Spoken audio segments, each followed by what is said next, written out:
Hi, I'm Anthony Abba, founder of Return to Israel. One of the nagging issues regarding the proposed plan by Prime Minister Netanyahu to annex parts of the Jewish lands of Judea and Samaria on July 1st is why did Israel wait so long?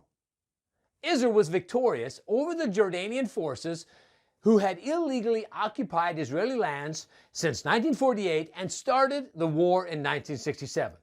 But what happened in that victorious Six-Day War 50 years ago? It was possible for Israel to have then officially annexed and applied Israeli sovereignty over their ancestral lands then. But Israel didn't. And for what they believed were good reasons. We join Uri Pilichowski, who lives in a strategic location halfway between Jerusalem and Jericho, to explain what's the history to this momentous event slated for July 1st and why now is the time. The area that I'm sitting in is very important right now in current events because right now Israel is deciding whether or not to extend its sovereignty to this land. Now, how is that an option? In 1967, this land was used as a basis for attacks against Israel. The country of Jordan was actually occupying this land illegally and attacked Israel. Israel in defense came and pushed the Jordanian soldiers back over to the other side of the Jordan River and took control of this area. Now, why didn't it extend sovereignty? In the hopes of creating a peace treaty with the Arabs that lived here and the Arabs around the world, Israel didn't take control and didn't make this land part of the state of Israel. It waited.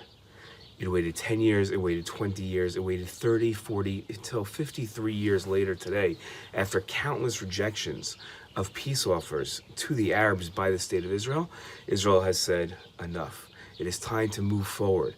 And with the support of President Trump in his Trump peace plan, President Trump has offered to support Israel's extension of sovereignty to 30% of this land of Judea and Samaria, what the world calls the West Bank, if Israel agrees to enter into a 4-year negotiation with the Palestinians to create a Palestinian state here.